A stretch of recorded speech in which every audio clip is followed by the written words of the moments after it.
창세기 1장 27절 말씀, 하나님이 자기 형상 곧 하나님의 형상대로 사람을 창조하시되 남자와 여자를 창조하시고. 아멘. 우리가 창세기 1장 27절을 보면 남자와 여자를 하나님이 창조하셨다 그랬어요. 하나님의 형상대로 창조하셨다는 그런 말인데요, 하나님의 형상대로 창조하셨다는 말은 하나님이 원래 형상이 있어요, 없어요? 없어요. 하나님 형상이 원래 없습니다. 근데 하나님 형상대로 만들었다고 그렇게 얘기했으니까 우리가 사람이 만들어진 것은, 사람이 창조된 것은 다 하나님의 형상대로 창조가 된 거죠. 그러니까 하나님의 형상대로 사람이 만들어진 것은 누가 만든 거예요? 엄마 아빠가 만든 겁니다. 엄마 아빠가 하나님의 형상을 창조해내는 거죠. 그죠? 다시 창조해내는 겁니다. 그게 하나님의 형상으로 만들어진 사람들이에요. 그러니까 엄마 아빠가 창조자고요, 창조자. 근데 이런 창조자는 스스로 있는 여호와는 그런 하나님, 그 창조주가 아니라 그냥 창조해내는 사람이에요. 창조자입니다. 그러니까 아기들을 낳는다는 것은 엄마 아빠가 창조자가 된다는 얘기죠. 창조주인은 아니에요. 하나님은 아니지만 창조자가 돼서 엄마 아빠가 아기를 낳는 겁니다. 창조자로서. 그러니까 창조주는 아닌데, 그렇게 이제 창조하셨다는데, 우리가 아기를 낳을 때 하늘에서 나왔어요? 우리가 땅에서 나왔어요? 땅에서 나왔습니다. 그러니까 이걸 땅의 존재라 그렇게 말해요. 땅에서도 하나님의 형상으로 창조가 되었다 그 말입니다. 땅에서도 하나님의 형상으로 창조가 되었다 이 말이고요.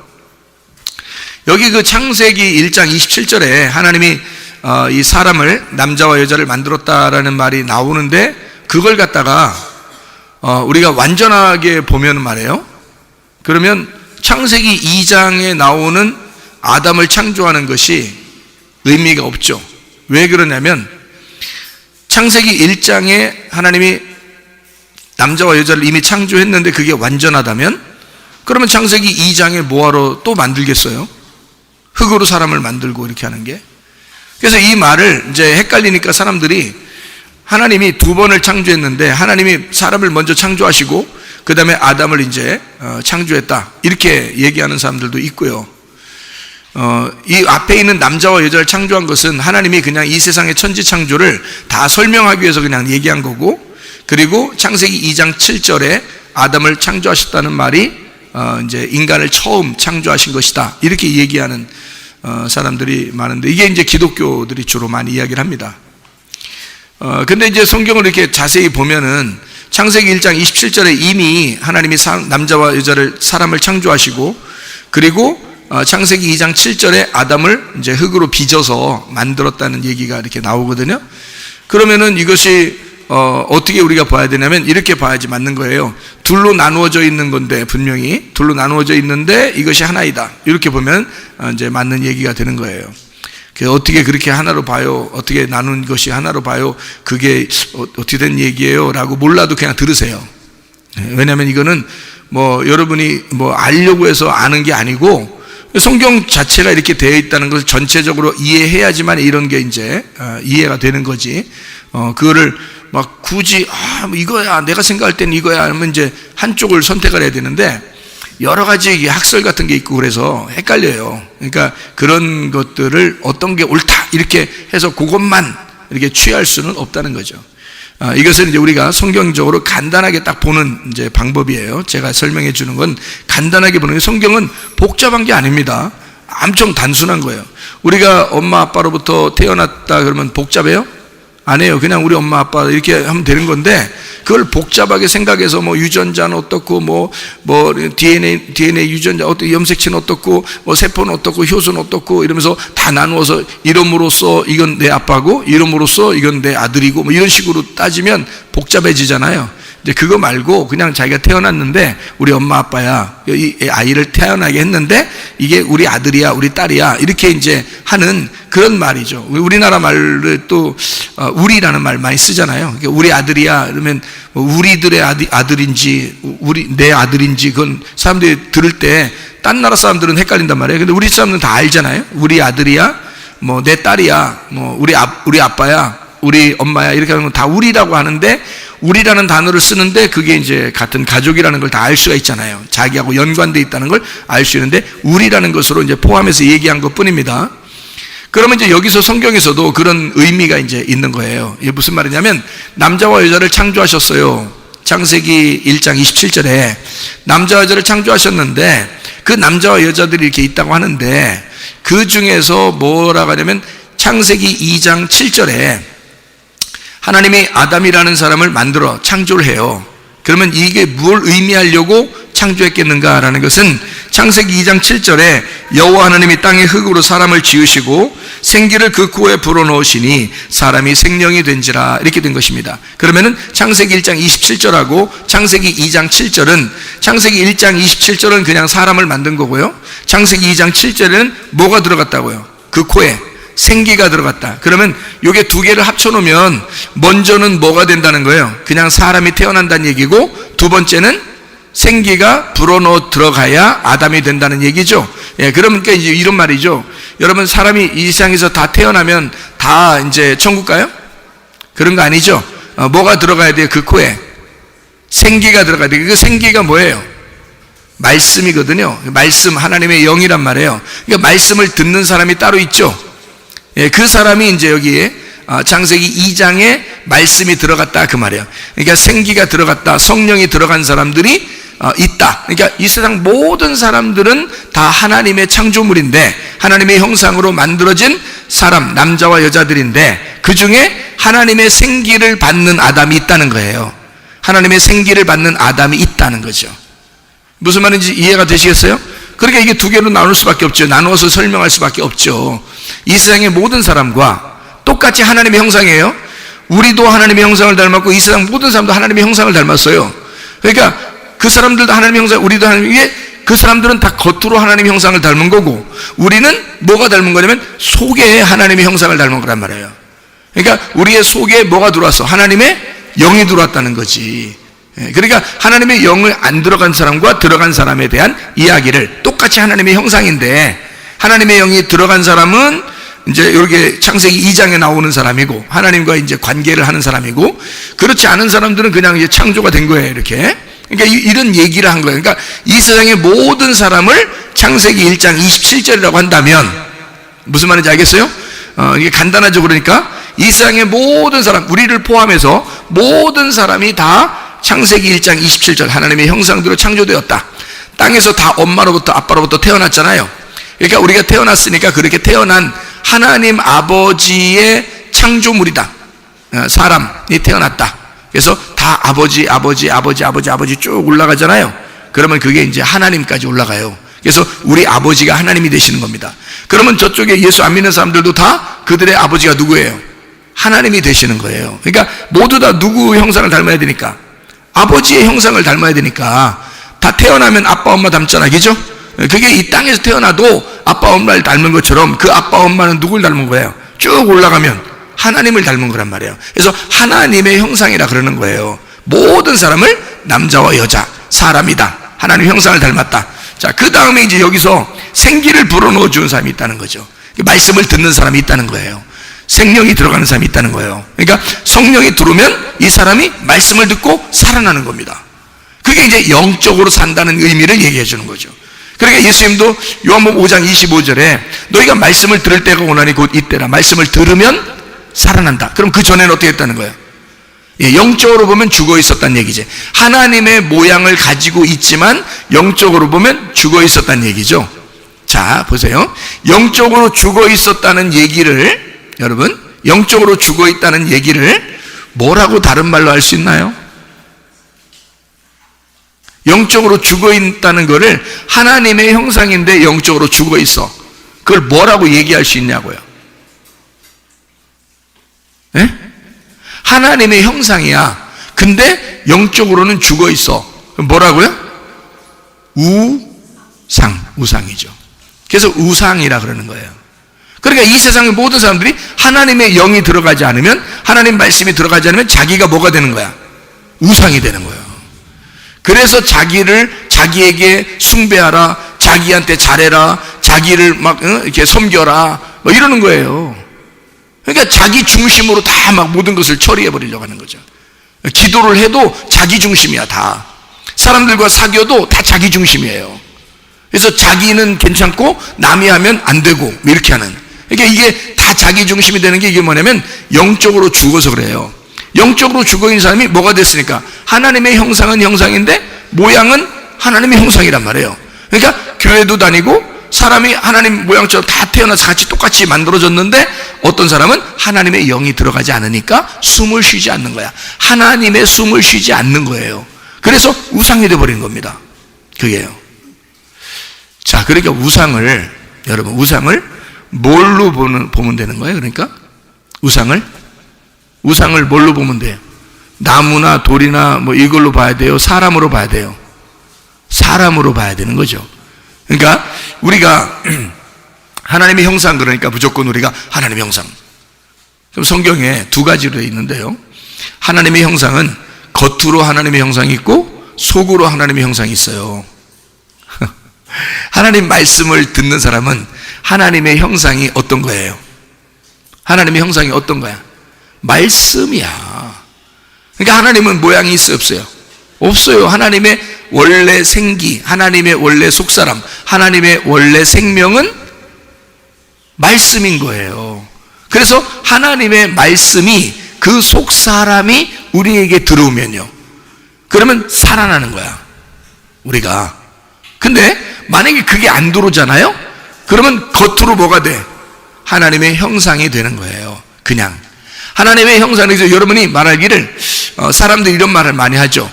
하나님의 형상을 닮아야 된다, 뭐 이러죠. 또 우리는 하나님의 형상을 닮은 사람들이에요, 뭐 이런 말 많이 하죠. 또 우리는 하나님의 형상을 닮아서 하나님의 형상을 닮아서 살아야 됩니다, 뭐 이런 얘기들 많이 하잖아요, 그죠? 그 말은 겉의 모습이 하나님의 형상으로 닮으란 얘기예요? 속사람이 하나님의 형상으로 닮으란 얘기예요? 속사람이 하나님의 형상으로 닮으란 얘기야. 그러니까 속사람이 하나님의 형상이란 말은 뭐예요? 말씀이란 말이죠. 그러니까 말씀이 여러분 속에 들어와서 여러분 속에를 살리는 거죠. 그것이 아담에게 하나님이 생기를 불어넣어서, 그러니까 창세기 1장하고 2장하고 똑같이 사람을 만드는데 1장에는 그냥 사람, 남자, 여자 이렇게 만들었다고 그러고, 2장에는 보면 아담을 콕 집어서, 여기 콕 집어가지고 흙으로 아담을 만들어서 그 코에다 생기를 불어넣어줬단 말이에요. 콕 집어서 한 거죠, 그죠? 흙덩어리 하나를 이렇게 집어내가지고 거기 콕 집어서 생기를 불어넣어줬잖아요, 생명을. 그러니까 아담이 살아있는 혼이 된 거죠. 살아있는 혼. 자, 그럼 이 살아있는 혼이 나오기 전까지는 하나님이 에덴 동산을 만들까요, 안 만들까요? 에덴 동산을 만들까요, 안 만들까요? 안 만들죠. 에덴 동산이 없죠. 사람을 만들기 전에는 안 만들죠, 에덴 동산을. 창세기 2장을 여러분이 자세히 보면 이해가 됩니다. 창세기 2장에 5절하고 7절을 보면 뭐라고 나와 있냐면, 5절에 하나님이 땅을 갈 사람이 없어서 사람을 하나 만들어야 되겠다. 여기 갈이라는 말이 뭐라고요?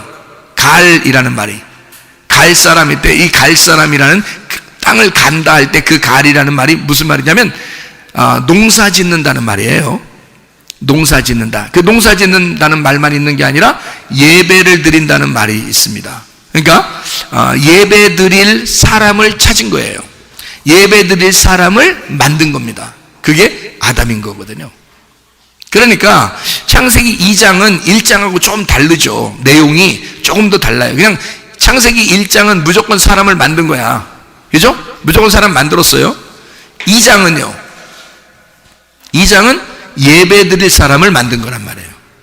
그러면 여러분, 이 세상에 있는 모든 사람과 예배를 드리는, 하나님의 말씀을 듣고 예배 드리는 사람이 어때요? 좀 다르죠? 그러니까 세상에 있는 사람과 예배 드리는 사람을 이렇게 비교해 놓은 것이다. 쉽게 얘기해서 이렇게 보면 이해가 되겠죠? 무슨 말인지 알겠죠? 다 하나님의 형상을 닮았는데 밖에 있는 사람과 우리들을 얘기할 수 있다, 이 얘기예요.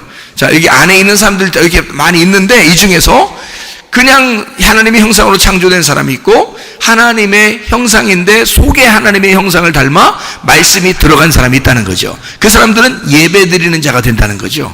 그러니까 아담과 하와, 아담을 만들기 전에는 예배라는 게 없었어요. 아담을 만들고 난 다음에 뭘 만드냐면 에덴 동산을 만듭니다. 그래서 창세기 2장 7절 이후에 에덴 동산이 나와요. 그전에는 에덴 동산이 아니라 그냥 땅이 있었던 거지. 그러니까 에덴 동산을 따로 만들어서 그 에덴 동산이란 말은요, 이렇게 울타리를 쳤다는 얘기입니다.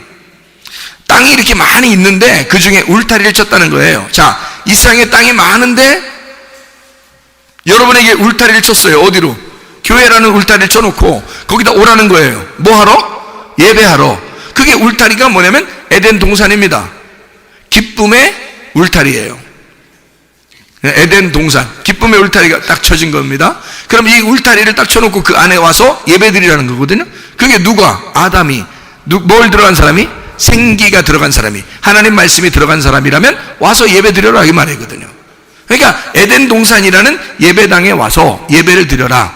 그래서 에덴 동산에 아담이, 에덴 동산은 그 땅을 갈 만한 그 장소를, 에덴 동산을 만들어야 되겠는데 사람이 없으면 안 되니까 사람을 먼저 만드는 거예요. 그래서 아담을 만들고 하나님의 말씀을 주시고, 그리고 지금으로 말하면 교회, 에덴 동산, 창세기에 말하면 에덴 동산을 만들어낸 거죠. 거기서 예배드리라고. 그러니까 교회부터 덩그러니 만들어 놓는 게 아니에요. 반드시 아담같이 하나님의 말씀을 받은 자를 세워놓는단 말이에요. 먼저 그 사람이 있어야 예배당이 필요한 거니까. 그래서 먼저 아담을 부르시고 그 다음에 에덴 동산을 만드신다, 이런 겁니다. 그러니까 하나님의 택한 사람이 있다는 얘기죠. 그죠? 이 아담이라고 한 사람은 하나님의 택한 자란 말이에요. 하나님이 그 흙덩어리를 택해서 생기를 불어넣어서 하나님 말씀을 주었단 말이에요. 그러니까 이 사람이 예배를 드릴 수 있었다는 얘기고, 하나님은 그 예배를 받으시려고 했다는 거죠. 그럼 그 예배가 뭐냐라고, 여기서 예배가 뭐냐라고 하는 얘기를 없어요. 왜 없냐면 여기서요, 에덴 동산을 만들어 놓고 딱 한 가지만 거기다 놨거든요. 그게 바로 뭐냐면 나무를 놓은 거예요. 나무. 근데 이 나무가 하나의 종류인데 두 개로 설명되어지는 하나의 종류의 나무예요. 선악과와 생명나무. 그 에덴 동산 중앙에, 중간에 요걸 딱 놓은 거예요. 선악과와 생명나무를 놔서 이 하와하고 아담이, 이제 하와도 만들어지고 했을 때 창세기 3장에 뱀이 꼬이니까 여기 선악과를 먹어버린 겁니다. 선악과를 먹어버리니까 뭐만 남았냐면 이제 이 에덴 동산에 생명나무만 남은 거예요. 선악과를 먹어버리니까 생명나무만 남았어요. 선악과를 먹은 사람은 뭐가 되냐면 이렇게 되는 거예요. 선악과를 먹으니까 두 개로 나누어져요. 두 개로 나누어져. 그럼 선악과를 먹어야 돼, 안 먹어야 돼? 먹어야 돼요. 왜냐하면 두 개로 나눠야 되니까. 두 개로 나누어지지 않으면 지금 오늘 내용을 여러분이 이해를 못하는 거죠. 왜냐하면 두 개로 나누어야 이해가 된다고 그랬죠. 창세기 1장에 창조되는 그 사람들하고 창세기 2장 7절에 창조되는 거하고 이게 두 개가 내용이 다르다, 이렇게 설명을 해야 되잖아요. 그죠? 그래야 이게 나누어야지만 이해가 되잖아. 이게 선악과란 말이에요. 그러니까 선과 악으로 나눈단 말이에요. 둘로 나누어야 이게 이해가 되는 말씀이거든요. 그러니까 성경에 다 두 개씩 이루어졌어요. 그래서 증인은 둘씩 나가게 되어 있는 거예요. 그러니까 둘로 설명을 해야 되니까. 증인들은 둘을 다 알고 있어야 돼요. 그래야 이 하나를 설명할 수 있거든요. 그래서 두 개를 먼저 설명하고 그 다음에 하나를 설명할 수 있어야 되는 거죠. 그러니까 사람을 만들었어요. 남자와 여자를 만들었어요. 나누어졌죠. 네. 그리고 아담을 만들 때는, 아담 만들 때 이 앞에 있는 사람들하고 아담하고 구분하는 겁니다. 앞에 있는 것과 이 뒤에 있는 것을 구분해내는 거예요. 말을 구분하는 거예요. 그럼 여러분과 이 세상의 모든 인류가 우리 이전부터 계속 있어 왔는데 그 사람들하고 하나님 말씀을 듣는 사람들하고 어떻게 둘로 나누는 거죠. 이걸 뭐라고 그러면 선악과라 그러는 거예요. 그러니까 나누는 거지, 이렇게. 그걸 선악과를 먹고 보니까 어떻게, 선악과를 먹고 보니까 아하, 이 둘이 다 나누어져 있구나라는 것을 아담과 하와가 알게 된 거예요. 아, 말씀이 이게 두 개씩 다 나누어져 있구나. 그거를 그래서 성경에서는 우리가 소위 말하는 율법이라 그러는 겁니다. 율법. 그 율법이라고 하는 것은 우리를 정죄해요, 우리에게 은혜를 베풀어요. 정죄하죠. 그래서 죄와 사망의 법이라 그러는 거예요. 율법을. 나쁘다는 얘기가 아니고, 이게 구분하지 않으면 설명이 안 돼, 이해가 안 되니까 나누어서 구분해서 이해를 시켜줘야 되거든요. 예, 그러니까 이게 구분이 돼서 이게 지금 앞에 사람이 만들어진 거하고 뒤에 아담이 만들어진 거하고는 구분이 된다라고 하는 것을 설명해 주려고 하는 거거든요. 그게 어떤 것이다라고 설명을 해 주는 거예요. 자, 그러니까 요거를 아담 만들어진 다음에 에덴 동산 만들었죠? 에덴 동산 만들으니까 그 안에 중간에 딱 그 우리 마음의 중심과 똑같아요. 우리 마음의 중심에 선악과와 생명나무가 있다라고 얘기하는데, 하나 선악과를 먹어버렸어요. 그러니까 생명나무만 남았어. 생명나무 남으니까 아담과 하와를 쫓아내요? 그냥 둬요? 쫓아내요. 그래서 하나를 먹고 나니까 이걸 쫓아낸단 말이에요. 쫓아내가지고 이 사람들이 이 생명나무를 먹으려고 침노에서 들어오는 거예요. 그래서 천국은 침노하는 자가 얻게 될 것이다, 이렇게 말하는 거예요. 그러니까 이 에덴 동산에 생명만 남았으니까 요거를 침노에서 너희가 들어와서 요걸 먹어야 된다는 거예요. 그러니까 이게 무슨 말이냐면 이거예요. 자, 너희가 선악과 먹고 죽었지? 이게 죄란 말이에요. 그러니까 둘로 나누어지면 염려라 그랬죠.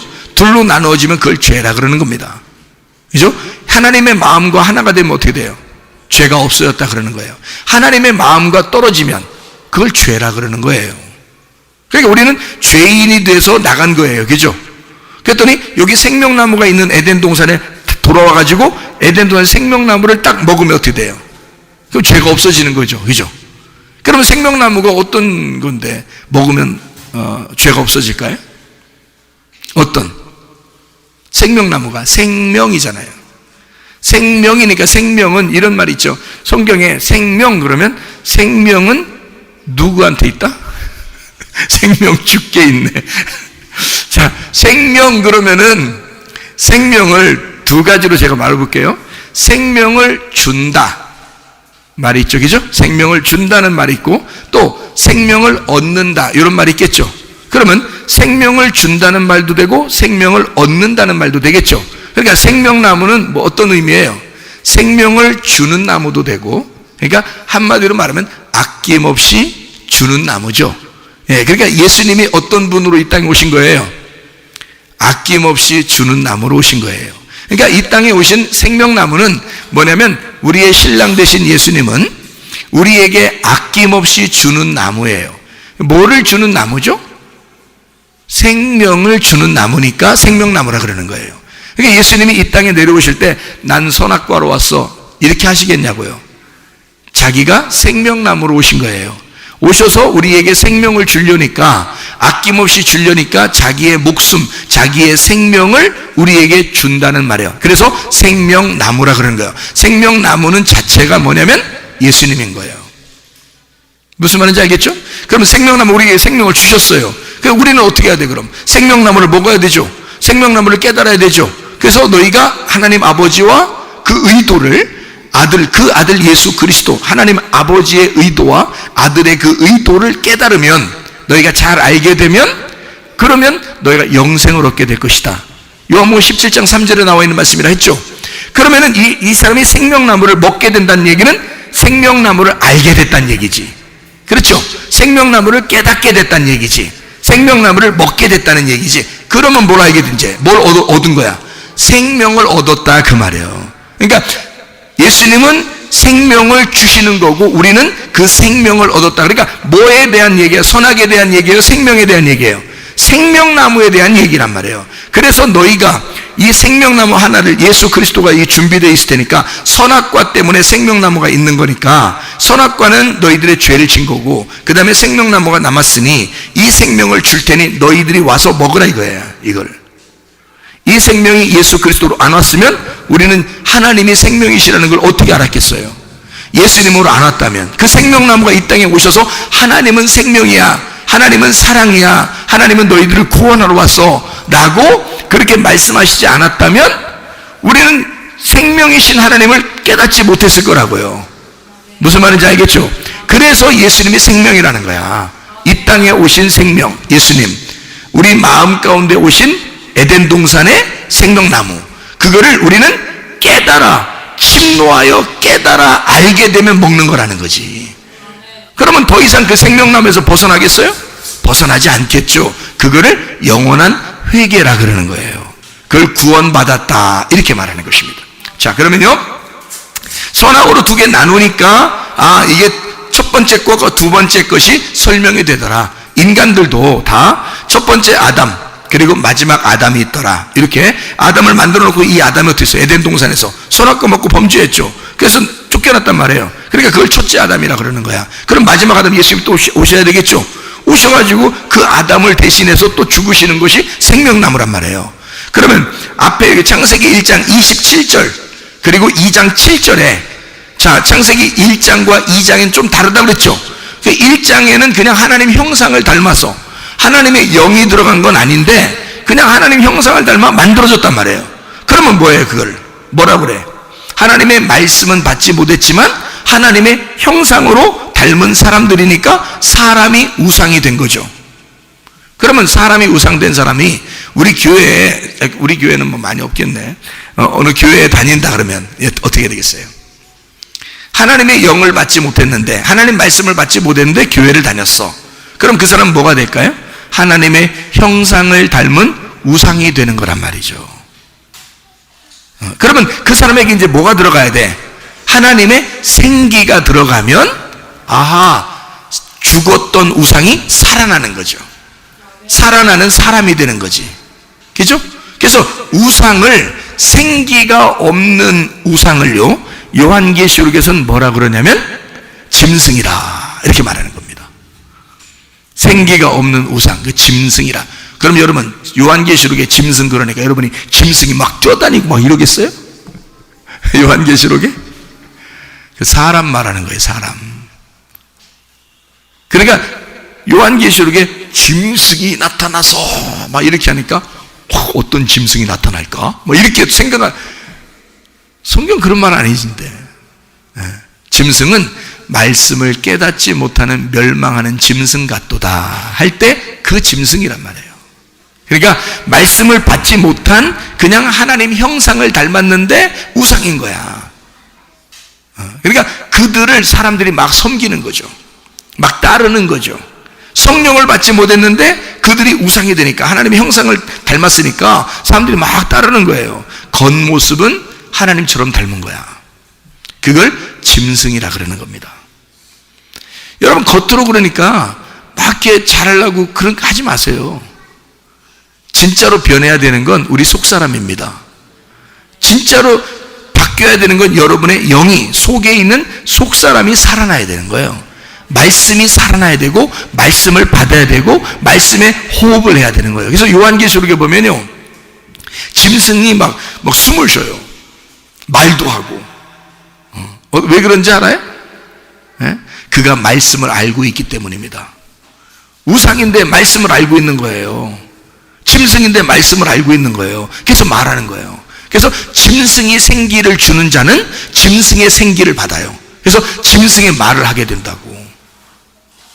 그럼 하나님의 영이 있는 하나님의 말하는 걸 듣는 자는요 하나님의 말을 하게 되고 하나님의 숨을 쉬게 되는 거지. 짐승이 아니고 사람이라 그러지. 그래서 그거를 인자라 그럽니다. 인자 깨닫자. 이제 인자 이런 말이지. 인자. 사람의 아들이다 그래요. 그럼 사람이 진짜 참 사람이 누구예요? 예수님입니다. 그래서 예수님으로부터 예수님의 말을 받은 자들을 인자들이라 이렇게 말하는 거예요. 인자는 한 사람이고 예수님이고 인자들은 우리들이고요. 인자들. 인자 아시겠어요? 인자 아시겠죠? 우리들이란 말이에요. 인자들. 사람의 아들들인데 짐승의 아들들이 아니에요. 그걸 구분하려고 인자라 했던 거예요. 성경에 인자 그러니까 사람의 아들로 오셨대. 예수님은 인간으로 오셨어. 그것만 무조건 강조해요.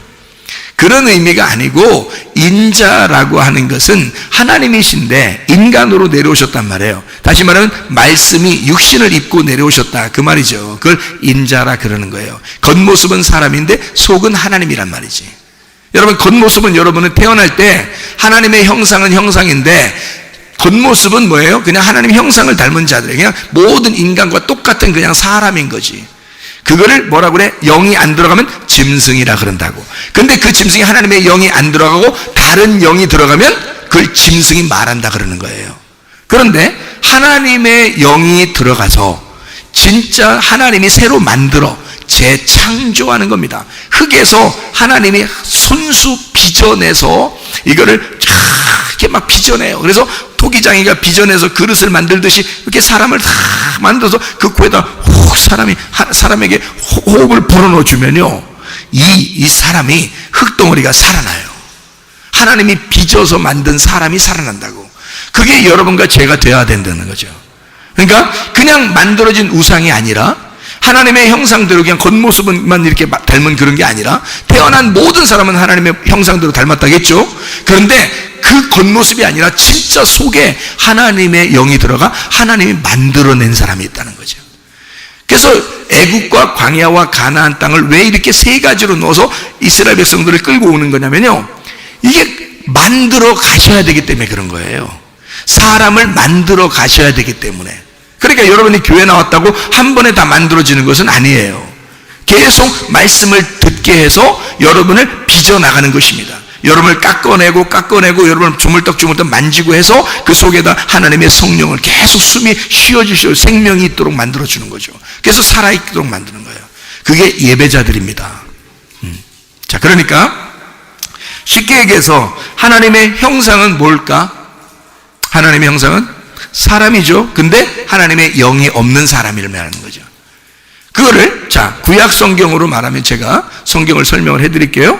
구약 성경으로 말하면 그거를 뭐라고 그러냐면 성전이라 그렇게 말합니다. 성전. 여러분, 성전에 하나님의 호흡이 있을까요, 없을까요? 있으면 사람이 되는 거고요, 없으면 짐승이 되는 것입니다. 그렇죠? 그럼 하나님의 호흡이 안 들어갔는데 겉모습은 너무 화려하고 멋있어. 그럼 뭐가 돼요? 금과 은으로 만들어 놓은 아주 멋있는 성전이 되죠. 겉모습만. 하나님의 성령이 들어가지 않은 성전은 어떻게 돼요? 하나님의 형상이니까 우상이 되는 겁니다.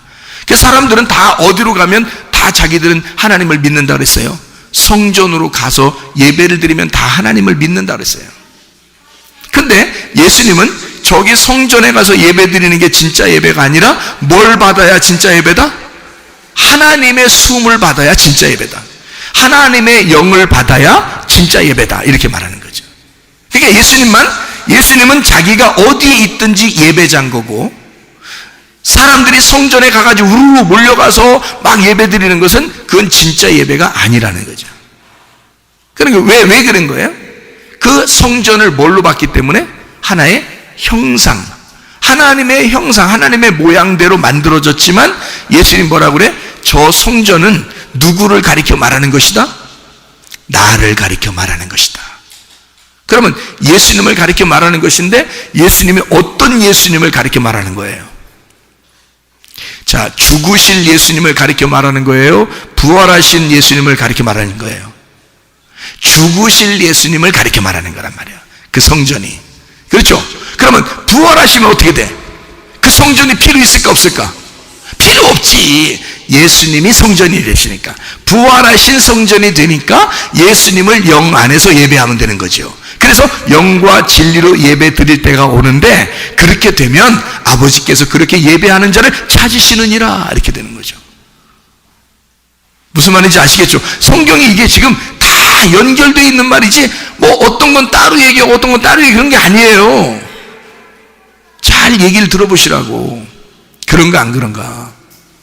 그러니까 예수님이 하는 말이 이게 엉뚱하게 얘기하는 게 아니란 말이에요.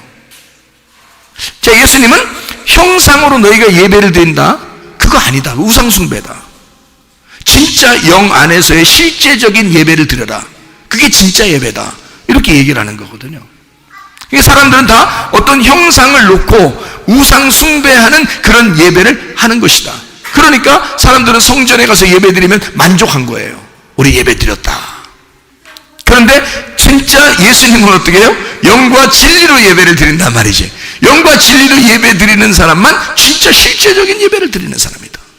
뭘 받았으니까? 속사람을 받았으니까. 속사람 예수 그리스도 영의 사람을 받은 거란 말이에요. 근데 영의 사람을 못 받으면 겉사람만, 겉의 모습만 하나님 믿는 사람처럼 된다는 거죠. 그 사람이 문제인 거예요. 그 사람이 뭐가 된가? 우상이 돼버리니까. 하나님의 영을 못 받았는데 자기가 우상이 돼버리니까. 다른 사람이 볼 때는 이 사람 하나님의 모습처럼 보여요. 그런 사람이 만약에 목사라면 어떻게 될까? 사람들은 목사를 많이 따르겠죠. 그럼 뭘 따르는 거야? 무섭지. 자기도 모르게 우상을 섬기고 있는 거야.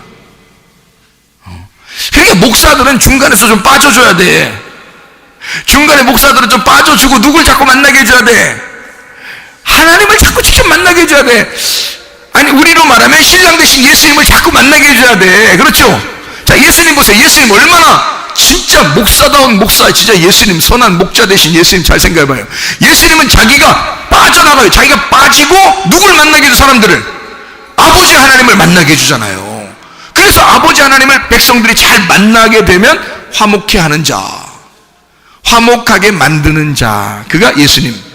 그래, 예수님은 화목하게 하는 자고 그가 하나님의 아들이다, 이렇게 일컬음 받는 거죠. 그러면 우리 목사들은 뭐 해야 돼? 빠져줘야 돼. 빠져주고 누굴 만나게 해줘야 돼? 예수를 만나게 해줘야 돼. 신랑 대신 예수를, 진짜 신랑을 만나게 해줘야 돼. 그러니까 제가 제 아내에게 나는 뭐라고 소개해? 나는 가짜 남편이야. 나는 영원한 남편이 될 수가 없어. 당신에게 영원한 남편은 예수님이야.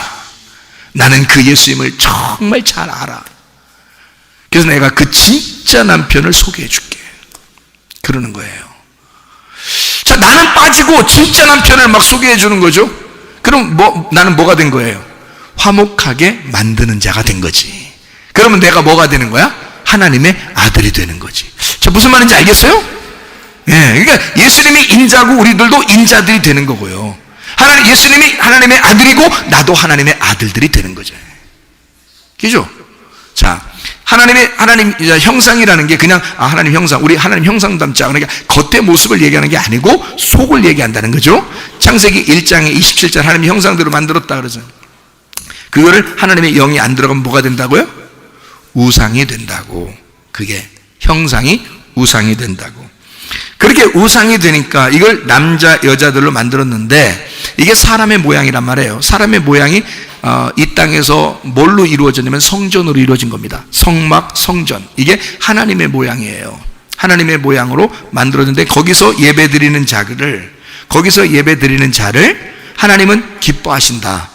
그런데 그게 예수님이 와서 그 영으로 깨닫는 그 의미, 내용을 깨닫는 자들이 하나님의 영을 받는 자들이다, 그 말이거든요. 그러니까 제사장들이 아니면 들어갈 수가 없다 이거야. 다시 말하면 하나님의 영이 그들에게 인도해서 하나님의 영이 들어간 사람들만 그 예배를 드릴 수가 있다, 이렇게 되는 거거든요. 근데 여러분과 저는 지금 시대에 뭐예요? 왕같은 제사장들이잖아. 왕같은 제사장들이니까 우리도 그 성전 안에 들어갈 수 있는 사람이 되는 거죠. 그럼 그 성전이 겉의 모양, 하나님의 형상으로 만들어진 겉의 모양이 들어가야 돼? 안으로 들어가야 돼. 그 안으로 들어가는 속사람이 하나님의 형상을 닮은 사람이 돼야 된다는 거죠. 자, 남자와 여자를 만들었다. 그러면 보세요. 하나님의 형상은 성전이고 그 성전은 하나님의 영이 없으면 우상이 된다 그랬습니다. 근데 그걸 남자와 여자라고 이렇게 말했어요. 그러니까 생명이 없는 겁니다. 이해가 돼요? 생명이 없는 사람들이라고 표현을 한 거예요. 그럼 이 세상의 모든 사람들은 다 생명이 있다는 얘기, 없다는 얘기야? 없다는 얘기야. 그러면 그 중에서 우리를 뽑아가지고 하나님의 말씀을 주면 생기가 생긴다는 얘기야, 안 생긴다는 얘기야? 생긴다는 얘기야. 이 생기가 생기기 전에는 에덴 동산이 만들어져, 안 만들어져? 안 만들어져. 생기를 받은 자가 있을 때 비로소 에덴 동산을 만들어요. 무슨 말인지 알겠죠? 그러면 그 성전이라고 하는 게 남자와 여자들로 이루어진 하나님의 호흡을 받지 못한 하나님의 형상, 우상들이라 이 말이에요. 그러면 그게 성전이고, 지금으로 말하면 그게 교회고, 지금으로 말하면 그게 하나님의 성전, 성막이 된다는 얘기예요. 자, 이게 쉬운 얘기는 아닌데 여러분한테 한번 이야기를 해본 거예요. 그럼 보세요. 에덴 동산이 아담과 하와가 만들어지기 전에는 있다, 없다? 없다. 그러면 에덴 동산을 왜 만들었어요? 아담이 예배하게 하려고. 뭐 하게 하려고? 농사 짓게 하려고. 이해가죠? 그러면 아담이 나오기 전까지는 에덴 동산이 없었다는 얘기예요. 맞죠? 자, 그러면 보세요. 에덴 동산이 그럼 뭘까? 에덴 동산은 제가 성경을 깨닫는 바로 의하면요, 에덴 동산은 성경의 성전과 같습니다. 거기가 예배드리는 장소니까 성전과 같습니다. 그런데 거기에 누가 없어? 아담이 아직 없단 말이에요. 그러니까 에덴 동산은 의미가 없는 거야. 맞죠? 그러면 모든 사람들이 하나님이 만든 하나님의 형상대로, 그냥 하나님의 우상대로 만든 그 사람들이 있는데 그게 의미가 있다 없다? 의미가 없다. 그럼 그 사람들이 바로 뭐다? 성전이고 에덴 동산이다. 그러면 아담을 하나님이 빚으셔서 만드셔서 하나님이 제사장으로 만들어 예배를 드리게 만드는 것은 어디서 예배를 드리게 만든다는 얘기야? 사람들한테 예배를 드리게 만든다는 얘기지. 그러면 사람이요 일로 오세요, 나 예배 좀 드려주게, 이런 의미가 아니라 사람을 농사해야 되겠죠. 그럼 누가 농사해? 하나님의 영을 받은 아담이 모든 남자와 여자들의 모든 사람, 하나님의 영을 받지 못한 사람들에게, 그들에게 하나님의 생기로 예배를 드려야 되겠죠. 무슨 말인지 알겠어요? 하나님의 생기로 그 사람들을, 하나님의 사람을 만들어내는 거란 말이에요. 그거를 사람을 농사한다. 성경에 땅에 농사하는 땅이다, 이게 에덴 동산인데요, 땅을 사람이라고 말합니다. 그러면 땅은 하나님의 형상을 닮은 우리 사람들의 마음이야. 그러면 그 땅에다가 농사 지을 자를 하나 만들어서 아담, 하나님의 성령으로 함께하는 아담을 만들었어. 그러면 그 아담이 하나님의 영에 의하여 누구를 농사하는 거예요? 사람들을 농사하는 거란 말이지.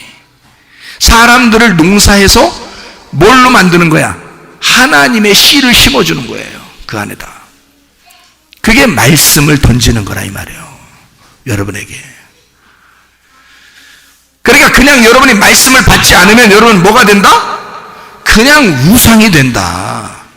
말씀을 받지 않은 사람들은 그냥 하나님의 형상은 닮았어. 태어날 때부터 하나님의 형상이야 우리가. 근데 뭐가 없어? 씨가 없으니, 하나님의 신랑의 씨가 없으니 뭐가 되는 거야? 우상이 돼버린다 그 말이야. 우상이 돼버리니까 요한계시록에 가면 그게 짐승이 되는 거지. 무슨 말인지 알겠어요? 그럼 그 짐승은 어떤 말을 듣느냐, 어떤 숨을 받느냐, 어떤 생기를 받느냐에 따라서 짐승의 생기를 받으면 짐승 짓을 하게 되는 거고요, 이 사람이, 생기가 없던 사람이 진짜 사람, 하나님의 사람, 하나님의 아들의 생기를 받으면 이 사람은 살아나는 거예요, 영적으로. 성경이 그 얘기란 말이죠. 그래서 짐승과 신부는 반대입니다. 그래서 짐승은 신부를 해코지하고 싶어 해요. 음녀와 짐승은 신부를 해코지하는 거고요, 신부와 어린 양은 하늘나라 백성이 되는 겁니다. 요한계시록이에요. 그럼 어린 양하고 신부가 있죠. 그러면 이 짐승이 자꾸 어린 양을 대적하고 음녀는 신부를 대적하고, 그래서 신부와 어린 양이 한 편이고요, 짐승과 음녀가 한 편이야. 자, 어떤 표현을 하려고 했던 거예요? 뭐를 나누어서 설명하려고 했던 거예요, 요한계시록. 그러니까 여러분 요한계시록 읽으면 어렵죠. 어려운데 이게 지금 제가 지금 설명하는 걸 잘 듣고서 보시면, 아하, 이렇게 되어 있구나. 이게 둘로 이렇게 탁 나눠서, 다 이게 선악으로 나누어져 있으니까 딱 나누어서 보면 돼요. 그런데 여기 짐승과 이 음녀가 무슨 말을 받은 거예요? 하나님의 생기를 받지 못한 거야. 하나님의 생기를 받지 못했으니까 누구 말을 듣고 사는 사람들이야, 이 사람들이? 사람들, 짐승의 말을 듣고 사는 사람들. 어떤 사람들? 생기를 받지 못한 사람들끼리 사는 거란 말이에요. 그러니까 형상은 형상인데 우상의 형상을 가지고 있단 말이지. 근데 신부하고 어린 양은 뭐예요? 어린 양이 가자는 대로 따라가는 자가 신부야. 그러니까 어린 양이 누구야? 이 땅에 오셔서 우리 죄를 담당하신 생명나무 되신 예수님이야. 그 예수님이 가자고 하는 데만 따라다니는, 진리의 말씀만 따라서 가는 자를 신부라 그러는 거라고요. 무슨 말인지 알겠어요? 그러니까 우상으로 살 거냐, 아니면 진짜 하나님의 제사장으로 살 거냐. 그냥 성전에 나와서 예배 드린다고 자기들은 하지만 그런 성전의 우상으로 살 거냐, 아니면 진짜 아담과 하와 하나님의 말씀, 생기를 받은 그 에덴 동산의 마음을 경작하고 예배하고 농사 짓는 이 마음을 다스리는 그런 제사장, 예배자로 살 거냐 이 말이에요. 우리가 어떤 사람으로 살 것인가? 여러분과 제가 진짜 생기 받은 자가 돼야 된다. 아담의 아버지가 하나님이잖아요. 그럼 우리도 그 아버지의 아들들이란 말이에요. 아담의 아버지가 하나님이니, 만약에 이 세상의 모든 사람들이 아버지를 몰라서 그렇지, 그 하나님이라는 걸 몰라서 그렇지, 하나님이 자기 형상대로 만들었다는 걸 안다면 아기가 태어나는 것만 봐도 신비롭잖아요. 그 신비로운 것만 사람들이 깨달아, 야, 이건 진짜 사람의 작품이 아니다 라고 그렇게 생각하고 있는 거거든요. 그러면 그 사람들이 어느 정도 깨닫는 거죠. 아, 이거 사람의 작품이 아닌 것 같아, 하나님의 형상으로 만든 사람들이야 라고만 깨달으면 그들도 뭔가 생각하게 되겠죠. 근데 여러분과 저는 더더군다나 하나님의 영이 임해서 하나님의 형상으로 닮은 우리들에게 하나님의 속사람, 생명이 들어왔단 말이에요. 생명이 들어와가지고 우리 속에서 진짜를 알게 된 거야. 진리를 알게 된 거예요. 하나님 아버지를 보이지 않는 그 속사람을 알게 된 거예요. 영을 알게 된 거야. 말씀을 알게 된 거예요. 그러니까 우리가 참 사람을 따라서 참 사람이 되어 가고 있는 거죠. 그게 하나님의 영을 받은 제사장들이라는 겁니다. 왕 같은 제사장, 왕이면서 제사장, 그분이 예수님이거든요. 그 예수님을 따라서 우리가 그 작은 예수가 되는 거거든요. 근데 그냥 막 되는 건 아니에요. 하나님의 말씀, 생기가 들어와야죠. 어디서부터 온 바람이냐? 짐승으로부터 온 생기냐, 아니면 하나님으로부터 온 생기냐? 어떤 생기를 여러분 받고 있는가? 하나님으로부터 온 생기를 받으셔야 됩니다. 이게 진리의 말씀이라 그러는 거예요. 그래서 그 성령의 말씀을 들은 자들만 진짜 하나님의 사람이 되는 거예요. 그러면 하나님이 끝까지 책임지죠. 아담과 하와요, 범죄했습니다. 근데 하나님 어떻게 해요? 이 사람들을 포기해요? 끝까지 구원하려고 그래요. 끝까지 구원하시려고 합니다. 여러분, 하나님의 영을 받은 자들은요, 하나님이 끝까지 쫓아다니면서 구원합니다. 여러분, 하나님의 영을 받은 자는요. 그래서 진리의 말씀을 들으라는 거예요. 진리의 말씀을 듣고 산 사람은 하나님이 그 사람을 자기의 아들이라고 생각하기 때문에 끝까지 책임을 진다는 거죠. 여러분, 하나님 말씀 듣는다는 게 이게 특권입니다. 그게 천국의 특권을 가진 자들이에요. 하나님 말씀에서, 아, 천국에 여행을 다녀오자 우리가. 말씀 듣는 시간이 그 시간이라 그 말이에요. 천국에 나들이를 갔다 오자. 그게 말씀 듣는 이 시간이라 그 말입니다. 근데 이걸 진짜 알고서 듣는 건지 모르겠어요. 저는 잘 모르지만 하나님은 아시겠죠. 에? 어쨌든 그런 마음을 가지고 하나님 말씀을 사모하셔야 된다. 그래서 우리는, 자, 하나님의 형상을 닮았는데 뭐가 들어오고 뭐가 들어오지 않는 거로 진짜 사람이 될 수도 있고 진짜 짐승이 될 수도 있다는 거예요. 뭐가 들어오고 안 들어오는 걸 보고서 하나님 말씀이 들어오느냐 들어오지 않느냐에 따라서 짐승도 되고 사람도 된다는 거죠. 그렇죠? 자, 그러면 여러분 보세요. 마가복음 11장에 보면은 나귀 새끼가 있죠. 예수님이 나귀 새끼에 타셨죠. 근데 어디에 매여 있었죠? 세상에 매여 있었단 말이에요. 그 매여 있는 나귀 새끼를 예수님이 풀어서 끌고 오너라 그래요. 풀어 끌고 오면은 뭐 하려고? 자기가 탈라고. 그죠? 자기가 탈라고. 그러면 나귀 입장에서는, 자, 나귀가 나귀 입장에서 누굴 태우고 싶겠어요? 그냥 이렇게 매여서 그냥 있으면서 가만히 그냥 이렇게 있는 게 편해요. 예수님이 33살 되신 예수님이 그냥 탁하니 위에 타는 게 편해요. 그냥 매여서 그냥 거기 가만히 아무도 안 태우고 가만히 있는 게 훨씬 편해요. 그런데 예수님이 탁하니 타신다는 거예요. 자, 나귀가 힘들어요? 쉬워요? 힘들어요. 예수님 태우고 간다는 게 이게 쉬운 게 아니에요. 여러분 예수 믿고, 여러분 예수 믿고서 간다는 게 이게 쉬워요? 맨날 예배 드리러 나와야 되고, 뭐 자기를 포기해야 된다 그러고, 뭐 죽어야 된다 그러고, 뭐 십자가를 지라고 그러고, 뭐 다 같은 말인데 다른 말로 다 단어만 다르지 다 똑같은 말이에요. 다 죽으란 말이고, 포기하는 말이고, 패배하라는 말이고, 뭐 십자가 지라고 그러고, 자기를 부인하라고, 널 거절했느냐 안 했느냐 뭐 그러고, 넌 져야 된다 그러고, 뭐 이게 다 똑같은 말을 다른 말로 한 거예요. 그냥 너 죽어야 된다 그러고, 이게 다 똑같은 말이거든요. 예수 믿고 따라간다는 게 쉬운 일이 아니에요. 근데 그 예수를 등에 업고 가는 게 우리들이란 말이에요. 자, 마지막 여정까지 이렇게 간다면 보람이 있을까 없을까? 여러분, 이 세상에 주인이, 이 세상에 왕이, 훌륭한 왕이 있는데 그를 섬기는 부하가 자랑스러울까 안 자랑스러울까? 자랑스럽겠죠. 왜냐면 훌륭한 왕이니까 그 부하가 굉장히 자랑스럽겠죠. 근데 하물며 나귀가 진짜 하늘의 왕이신 예수님을 태우고 간다? 힘들지만 보람될까 안 보람될까? 보람되죠. 자랑스럽죠. 진짜 예수님을 태우고 간다면 힘들죠. 힘든데 자랑스러운 거야. 그게 누구니까? 진짜 우리 하늘의 왕이시니까. 그분을 태우고 간다면 이 나귀는, 여기에 나귀 이름이 안 써 있어서 그렇지, 진짜 이름이 써 있었다면 성경에 기록된 나귀가 되는 거야. 그렇죠? 성경에 기록된 이름, 그 나귀가 되는 거예요. 근데 이 나귀가 딱 가다가 사람들이 막 부채질도 해주죠. 막 옷도 막 깔아주죠. 막 그냥 막, 야, 나귀야 대단하다, 진짜 너 수고 많다 이러면서 해주죠. 나귀가 은근히 가다가 기분이 좋았어. 기분이 좋아서 뭔가 자기가 좀 자기를 나타내고 싶어. 그래서 하고서 막 자기를 만세하면서, 그렇지 나는 이런 자야 만세 했다면 어떻게 될까요?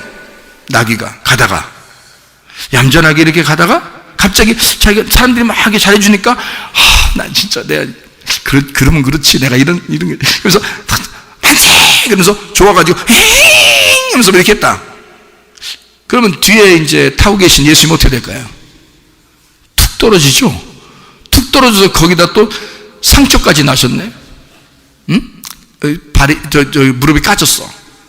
자, 옆에서 부채질을 해주면서 옷 깔아주고 막 이렇게 나귀야 대단하게 칭찬하던 사람들이 뭐라고 할까? 나귀한테, 응? 가만 놔두겠어요, 그 나귀를?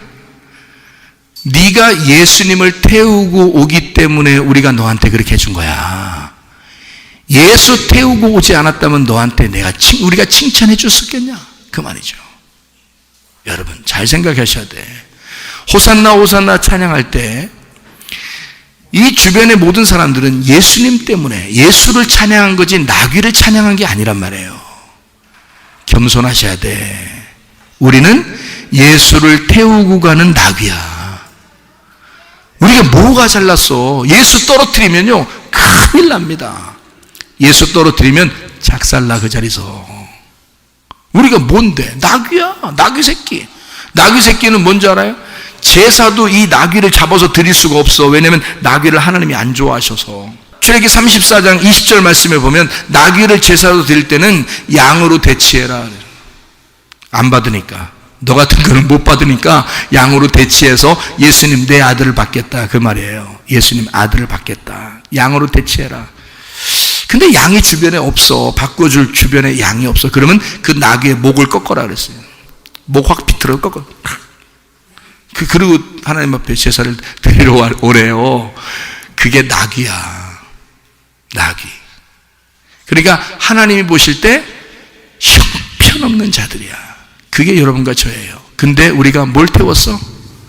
예수님을 태우고 가는 거야. 힘들지만 예수를 태우고 가니까 사람들이 존경하는 거야. 너 대단하다. 예수님을 그렇게 태우고 가다니 대단하다. 힘들지만 조금만 버텨라. 조금만 버텨라. 예루살렘에 입성할 때까지 조금만 버텨라. 조금만 버텨라. 호산나 호산나 찬양하면서 계속 부채질해 주면서 옷을 바닥에 깔면서 그렇게 해주는 거예요. 우리가 누구 때문에 존경받는 거다? 예수님 때문에. 자기 자랑할 거 하나도 없다는 거지.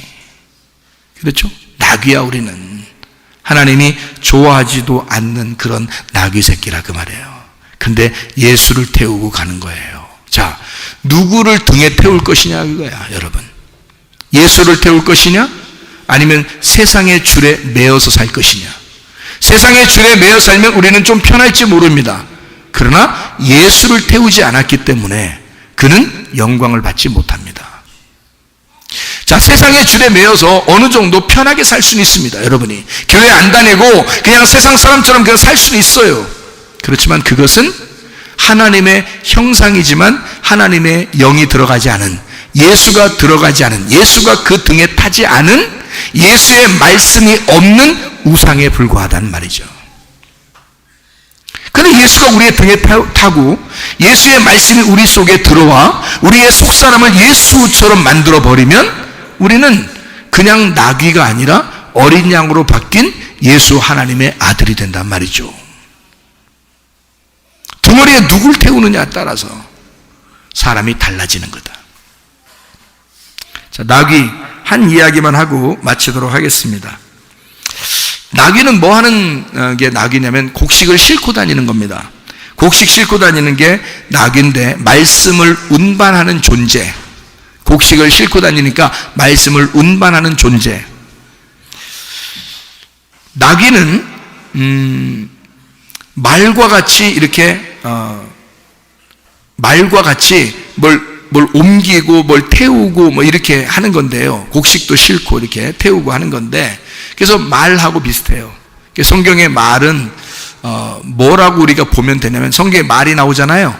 성경에 말이 나오잖아. 그러면 뭐라고 우리가 성경을 이해하면 좋냐면 말이라고 보면 됩니다. 네. 그러니까 성경에 말이라는 말이 나오면 말이라고 보면 돼요. 네. 자, 말이 성경에 나왔어요. 그럼 뭐라고 본다고? 말이라고 보면 딱 맞다고. 그게. 그러니까 말과 비슷한 곡식을 운반하는 그 동물을 나귀라 그렇게 말해요. 그러니까 뭐를 싣고 다니는 거죠, 나귀가. 곡식이니까 말씀을 싣고 다니는 거란 말이에요. 그게 나귀란 말이죠. 그렇게 이해가 이제 되시죠? 말씀을 싣고 다니는데 어떤 말씀을 싣고 다니느냐에 따라서 달라요. 어떤 말씀을 싣고 다니느냐에 따라서 달라요. 곡식 싣고 다닌다는 것을 여러분이 이제 이해하려면 창세기 42장을 한번 보면 이해가 되거든요. 창세기 42장 27절의 말씀에 보면, 창세기 42장 27절 말씀 보면 이렇게 말씀이 나옵니다. 한 사람이 여관에서 나귀에게 먹이를 주려고 자루를 풀고 본즉 그 돈이 자루 아귀에 있는지라, 이렇게 되어 있습니다. 이게 뭔 내용인지 아시죠? 요셉의 형제들이 돈을 가지고 요셉한테 가서 곡식을 사가지고 오려고 돈 주고 다 이제 곡식 사가지고 나귀에 싣고서 오고 있는데, 여관에서 풀어보니까, 곡식을 풀어보니까 거기에 돈이 또 들어있는 거예요. 얼마나 무섭겠습니까? 자기들이 돈도 안 내고 곡식을 가져온 거가 된단 말이에요. 큰일 났잖아요, 이거를.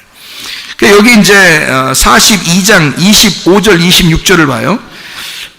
명하여 곡물을 그 그릇에 채우게 하고 각 사람의 돈은 그의 자루에 도로 넣게 하고 또 길 양식을 그들에게 주게 하니 그대로 행하였더라. 그들이 곡식을 나귀에 싣고 그곳을 떠났더니, 그러니까 나귀는 곡식을 싣고 다니는 거란 말이에요. 그런데 잘 보세요. 자, 곡식 안에 뭐가 들어있다고요? 돈이 들어있다고. 아이고 참, 곡식이 더 비싼 거예요, 돈이 비싼 거예요? 돈이 비싼 거죠. 여러분, 곡식 안에 돈이 있다? 호호, 이상하잖아요. 자, 곡식 안에 돈이 있다. 자, 보세요. 만약에 이 요셉의 그 형제들이 이 돈을 내 동생 요셉이 집어넣었다라고 안다면 어떻게 될까? 그걸 만약에 알았다면 분명히 이 돈은 요셉이 집어넣은 거예요. 그죠? 엿 먹으라고 집어넣겠어요? 아니죠. 그러니까 형들에게 이 요셉이 돈을 갖다가 그 곡식에다 집어넣고 보냈어요. 그러니까 한마디로 말하면 그 곡식, 그 양식, 그 말씀, 그 복음은 공짜란 말이야. 공짜. 돈 받고 주는 게 아니고 공짜란 말이야. 그거를 만약에 형제들이 알았다면 그 돈을 가지고 얼마나 좋아했겠어요. 아, 복음은 공짜구나. 우리가 돈 주고 살라겠더니 공짜로 줬네. 야, 감사하다. 응? 역시 요셉이야. 그러면서 그 돈을 가지고 마음대로 재밌게 썼겠죠. 그렇죠? 근데 이 돈이 발견되는 순간 철렁, 깜짝 놀란 거야. 어떡하지? 우리 죽었다. 큰일 났다. 왜? 이거 우리 공짜로 가져왔다. 어? 돈을 안 주고 값을 치러야 되는데 값을 안 치르고 그냥 왔다.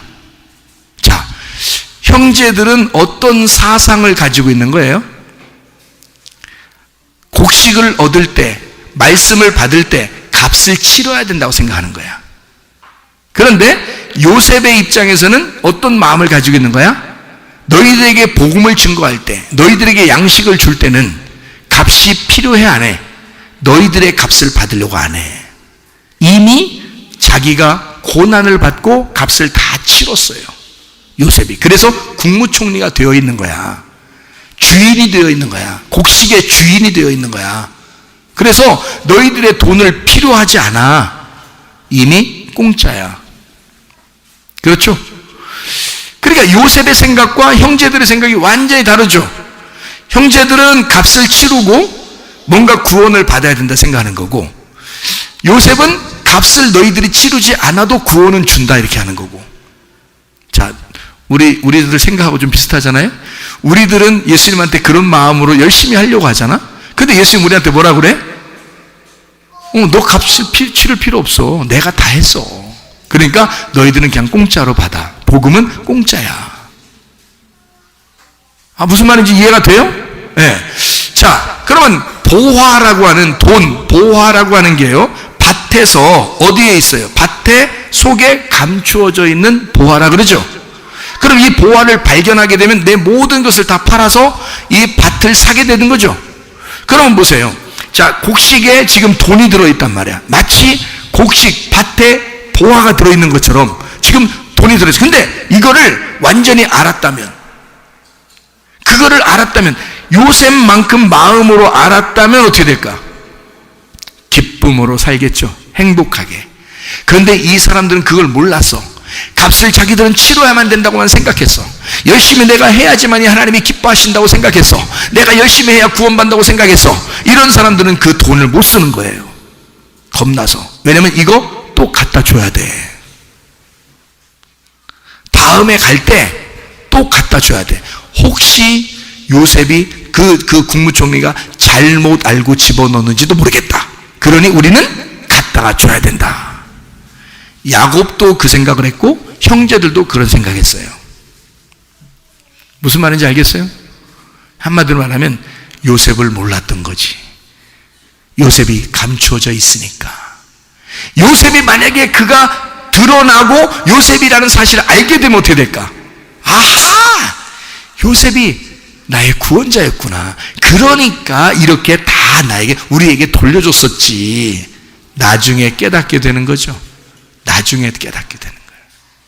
그러니까 이 말씀을 아는 사람과 말씀을 알지 못하는 사람은 지금 어떻게 된 거야? 자, 겉만 알고 있는 사람과 속의 내용, 그 요셉의 마음을 아는 사람하고는 다르겠죠. 바로 그 말입니다. 자, 형상으로 아는 사람과 진짜 속사람으로 아는 사람은 다르다. 겉의 말씀을 아는 사람과 속에 있는 영의 말씀을 아는 것과는 다르다 그 말이죠. 이게 의미가 다르고 생각하는 게 다르고 사는 게 방식이 다르다. 무슨 말인지 알겠죠? 이렇게 나귀는 원래 곡식을 싣고 다니는 것이 나귀의 특징이에요. 곡식 싣고 다니는 거. 그랬더니 민수기 22장 25절부터 33절까지의 말씀을 보면 발람이라는 사람이 나와요. 발람. 나귀가 발람을 태우고 가다가 여호와의 사자가 앞에 나타났어요. 그래서 깜짝 놀라서 이 나귀가 막 피합니다. 피해서 막 옆으로 막 가려고 그래요. 피해서. 여호와의 사자 나타나니까. 근데 발람은 내가 왜 가는 길을 네가 왜 피하냐 해가지고 나귀를 3번 때립니다. 그래서 여호와의 사자가 나귀의 입을 열어서 뭐라고 발람한테 얘기하냐면, 내가 너한테 이제까지 말 안 들은 적이 있었느냐? 네가 왜 오늘 나를 3번 때리느냐? 나귀가 그렇게 얘기해요.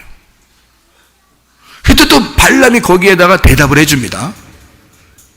그 나귀가 얘기했는데 분명히, 근데 그걸 들으면서도 제가 헷갈린 거야. 지금 이게 지금 사람인지 뭐 갑자기 얘기하니까, 네가 내 말을 듣지 않으니까 내가 너를 3번 때렸지 않느냐? 이렇게 얘기를 해요. 지금 이제 다른 사람이 보면 이상하게 생각했죠. 이 사람이 지금 누구하고 얘기하고 있는 거야? 그렇게 이상하게 얘기를 해요, 둘이. 그러니까 여호와의 사자가 딱 나타나서, 네가 만약에 나귀가 나를 피하여 옆으로 피해 가는 것을 네가 만약에 억지로 잡아다가 앞으로 나를 통과해서 나와 충돌하려고 나왔으면 너는 죽이고 나귀는 살렸을 것이다 그랬어요. 여호와의 사자가 너는 죽이고 나귀는 살렸을 것이다.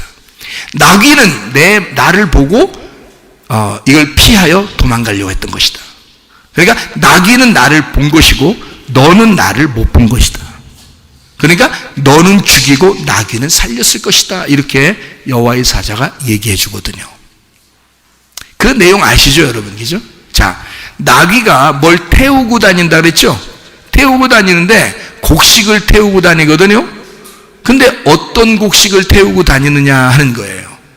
발람을 태우고 다닐 수도 있고 예수님을 태우고 다닐 수도 있다는 얘기지. 자, 여러분은 누구 태우고 다니고 싶습니까? 예수님 태워야죠. 당연히 예수님 태워야죠. 자, 발람이라는 자도 뭐 하러 가는 거예요? 말하러 가는 거예요. 말씀 증거하러 가는 거예요. 예수님도 말씀이십니다. 그러니까 나귀는 중간에서 누구를 태우느냐, 어떤 말씀을 등에 태우느냐에 따라서 나귀는 그 행동을 하게 되는 거죠. 주인에 따라서 행동하게 되는 거니까. 그래서 나귀는 평생에 발람의 종으로 발람의 말하는 것을 운반하러 다니는 나귀였단 말이죠. 이런 나귀가 있는데 여러분과 저는 어떤 나귀가 돼야 된다? 마가복음 11장에 나와 있는 예수님을 태우는 나귀가 돼야 된다. 예수의 말씀을 듣고 예수의 말씀으로 살아가려고 하는 그 진리의 양식만으로 만족하는 그 진리의 양식을 운반하는 자가 돼야 된다. 진리의 양식이신 예수님을 운반하는 자, 발람을 운반하는 게 아니라 예수님을 운반하는 자가 돼야 된다. 메추라기 같은 그런 선악을 말하는 죄와 사망의 법을 말하는 그 말씀을 운반하는 자가 아니라 생명의 성령의 법이라고 하는 하나님의 사랑, 하나님의 은혜, 하나님의 생명이라고 하는 예수 그리스도를 운반하는 자가 돼야 된다.